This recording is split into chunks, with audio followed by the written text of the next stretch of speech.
Voltamos para mais um bloco do programa Polêmica aqui pelo canal 25 da Via Cabo, terceira Via TV. O tema nosso central hoje são as biografias não autorizadas. Você que é de São Francisco do Itabapoana, Cardoso Moreira e Talva, que ainda não tem a TV a cabo, a Via Cabo, pode acessar todas as entrevistas do programa no youtube.com/programa polêmica. Lá nós temos todas as entrevistas durante todos os programas já realizados aqui em A Polêmica. E nós estávamos fechando o bloco aqui, bem interessante, e a Arlete vai continuar aqui com o seu pensamento. Ela, no momento, né, tentando se equilibrar nas divergências masculinas aqui, né, Arlete? Ah, totais, viu? Na verdade, totais. Aliás, você me deu um gancho. Eu penso que, nesse momento, o pensar feminino tem uma certa subjetividade que o masculino não tem. Começa a sair pela tangente de tantos nãos de vocês. Bom, o que eu gostaria de colocar é o seguinte. Sou a favor da liberdade de expressão? É lógico que sou. Entende? Sou a favor de que haja uma privacidade em determinados momentos de nossas intimidades? Sou. Acho que o fato que a pessoa pública realmente ela se tornou pública em cima de uma série de acontecimentos, em cima da própria vida, né? De comportamentos de vida que levaram a determinados enfrentamentos e que a tornaram pública. Agora, eu penso que nós poderíamos admitir a hipótese de raciocinar em cima do que chamo intimismo e do que chamo privacidade.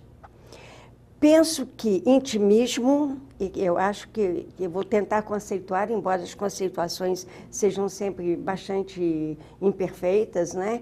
Mas eu acho que o intimismo é aquilo que se passa dentro da pessoa ou na relação dela em determinados momentos da vida. Entende? Eu acho que todo mundo está me entendendo. Estou falando por metáforas, mas acho que todo mundo me entende. Agora, a partir daí, está aberta a questão. Então, eu acho que realmente é interessante você conhecer a vida dos homens públicos, das pessoas que conseguiram seus momentos de sucesso, de como venceram, etc. Mas, por favor, não vamos também confundir as coisas. Deixa eu só... Privacidades... Mas não são esses detalhes que estão em discussão, André. Sim, mas o que está em discussão mas é isso que eu estou colocando. Mas eu acho que aqui existe uma liberdade. Não, mas com esse detalhe, tem o poder de impedir a publicação da obra como um todo. Não, estes detalhes... Não, esses detalhes são tão pequenos de nós dois, né?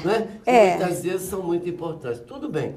Mas o que me parece também cabe a título de reflexão é que nessa sociedade do espetáculo, o grande tema parece que é quem é que merece ser, não é, biografado. O Alberto Diniz colocou muito bem Qual a questão que leva, né, os grandes artistas, as pessoas chamadas famosas? Qual o conceito de famoso, né, de entrar, né, em detalhes da vida da pessoa em si? Eu acho que, de um ponto de vista, agora eu falo como, né, pela minha formação em história, eu acho que a biografia, né, é um gênero que deve ser tratado com muito rigor, porque há toda uma metodologia de investigação, há toda uma metodologia de pesquisa e há toda uma metodologia de elaboração de uma biografia. Não com aquele modelo das biografias ufanistas, de exaltação, né? Ou da biografia que parece também encomendada para poder destruir a pessoa. Mas a questão é, eu escrevo a biografia de alguém para quê?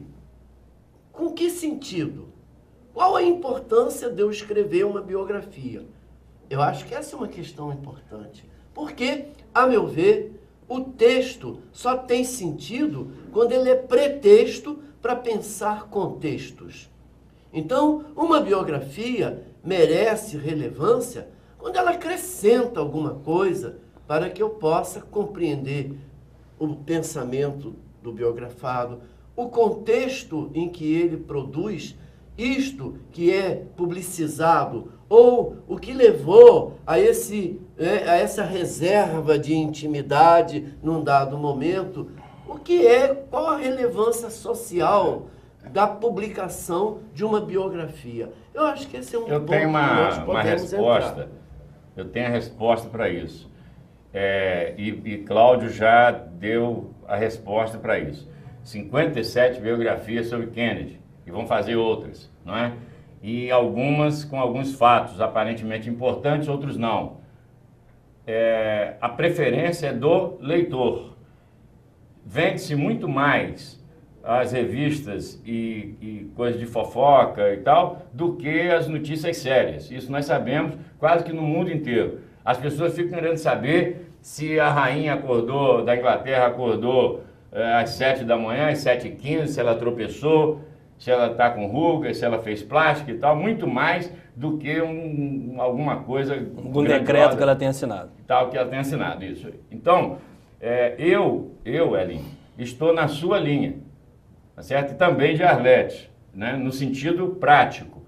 Eu defendo a total liberdade para as biografias. Por outro lado, quando escrevi 2 biografias, tive problemas com uma, da Antônio João de Faria. Eu escrevi, fundador do primeiro sindicato dos trabalhadores rurais do país. Hoje são mais de 3.200 sindicatos, mas o primeiro é de Campos, de 1938.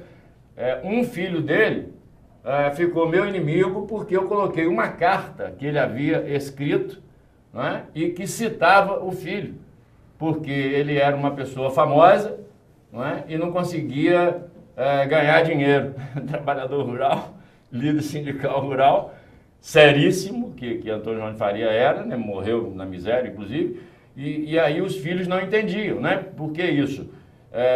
E ele não gostou muito da carta.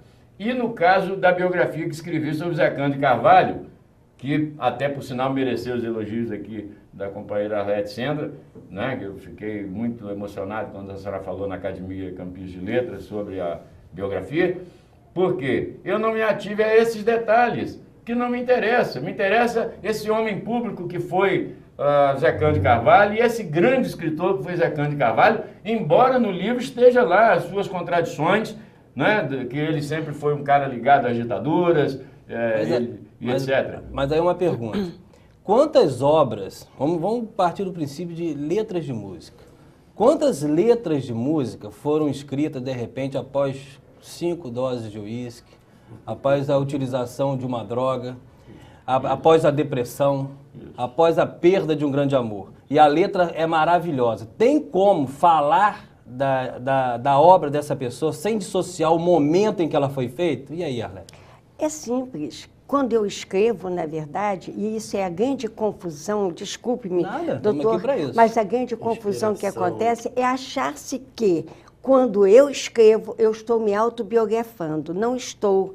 Quando eu escrevo um poema lírico, um texto de literatura, uma análise, enfim, que a gente vem fazendo através das necessidades, quem escreve em mim, quando eu escrevo, não é esse eu, Arlete, que está aqui. Muitas vezes é um eu que está, na verdade, voltado para todo um histórico de um id.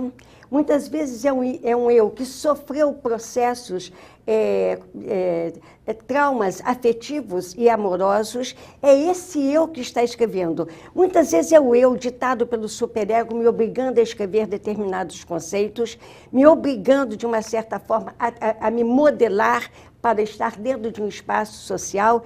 Então, esse eu lírico que escreve esse poema da dor de cotovelo não tem que ser obrigatoriamente esse eu racional que aqui está. Porque se assim fosse, o que você escreveu, o livro que você escreveu do José Cândido, os artigos que vocês escrevem seriam autobiográficos. Gente, por favor, não é isso aí. Uma coisa é o narrador que escreve, uma coisa é o compositor que escreve, outra coisa é o eu que está por trás, o momentinho compondo, muitas vezes entrando. O Zé Cândido de Carvalho, para apanhar um eixo seu, o Zé Cândido de Carvalho, por exemplo, em O Coronel Lobisomem, quantas vezes ele entra, na verdade, ajudando o Ponciano, ajudando o narrador de O Ponciano a posicionar-se, e o Ponciano tornando não um elemento de riso, como naturalmente a obra é vista, como comumente a obra é vista, mas colocando o homem como um elemento social de um ritual de passagem que o Ponciano vivia.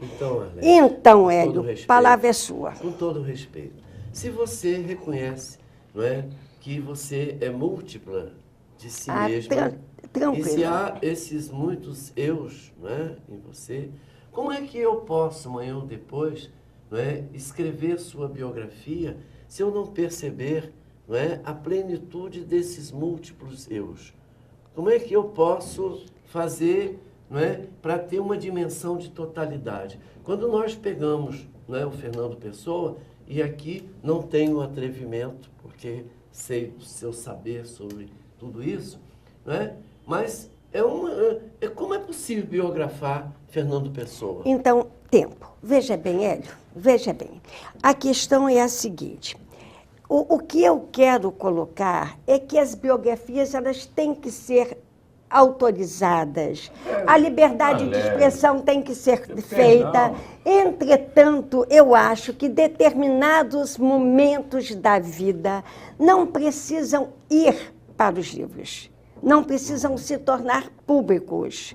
A gente, por favor... Isso é subjetivo. Eu acho. Então, olha, isso eu respeito a sua autoriza a posição. não publicação. Eu autorizo todas as publicações. Eu penso que a pessoa... uma meia censura. Na possibilidade. O biógrafo é que tem que ter esta sensibilidade. Ai, acho que eu cheguei aqui onde eu queria. O biógrafo tem que ter a sensibilidade... O biógrafo, enquanto dentro das todas as metodologias que você falou, dentro de toda a história, em dizer o seguinte... Sem isso, achar que fazer biografia é fazer recorte temporal. Não, não é por aí. Não é por aí. Não é por aí.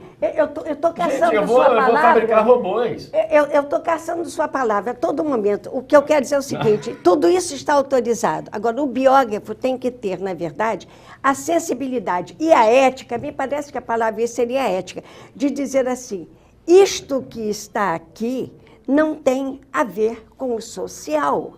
A bebida do Garrincha teve a ver com o social? Teve, totalmente, viu? A questão do Roberto Carlos, da perna dele, é uma superação. Puxa, que coisa fantástica, um garoto cachoeiro Itapemirim, perna cortada, sofrido, é um dado social de superação? É. Agora, aí eu poderia citar outras situações, né? Mas determinados momentos nossos. Olha, se um dia eu merecer uma biografia, atenção, biógrafo do futuro, intimidades minhas, não. Sim, já não autorizei. Nós temos já não 3 minutinhos para fechar esse bloco. Tá, mas veja bem, não há como. Arlete Sendra, ela quer o seguinte... Meia censura. Não, meia é 50%. Não. 10% de censura. Volta a pergunta para mim no próximo bloco. Volta a pergunta. Olha só, não pode. Por favor, Arlete, olha só. Você lê e interpreta o que você quer. Não é? As pessoas escolhem o que querem. As pessoas valorizam o que querem. Então... A liberdade que as pessoas têm de contar, de escrever, a livre expressão e etc., que eu acho que funciona e deve funcionar. Se você acha que é algo que não agrade, você entra na justiça e tal. Se não for verdadeiro, você vai ganhar, mas pode ser verdadeiro. Intimidade de pessoas públicas não existe. A minha vida é uma vida pública, e aí meu passado passa a ser público, e aí desde quando eu nasci é público, eu sou um sujeito público. É claro que eu gostaria que as pessoas respeitassem em determinados momentos, não é? Mas não posso exigir isso dele. Perdão, a questão não é ética. Não é ética, não. Aí não, porque aí eu teria uma porção de éticas. Então nós vamos discutir... A ética é um valor, é um posicionamento. Não, pois é, mas então, porque para mim a ética é universal, atemporal. Então, são questões morais de cada sociedade.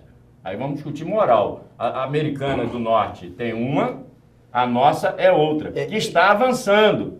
Está avançando. Se eu escrever a história de Elinho Coelho, e eu já falei para ele que ele merece, como a senhora merece, tem história para Mas isso. já fiz as restrições. Pois é, mas da senhora eu já não vou escrever. Não, Mas então do Elinho vou escrever. que bom. Estou apagada vamos- na vamos história. escrever o de Elinho. Vamos Estou intervalo, a gente apagada volta. na história, estou apagada Eu na não posso história esquecer a porque... boemia de Elinho com ele. Vamos voltar ao intervalo e a gente volta com o Elinho. Nós estamos aqui em A Polêmica com Arlete Sendra, Avelino Ferreira e Hélio Coelho. A gente vai ao intervalo e volta para o último bloco.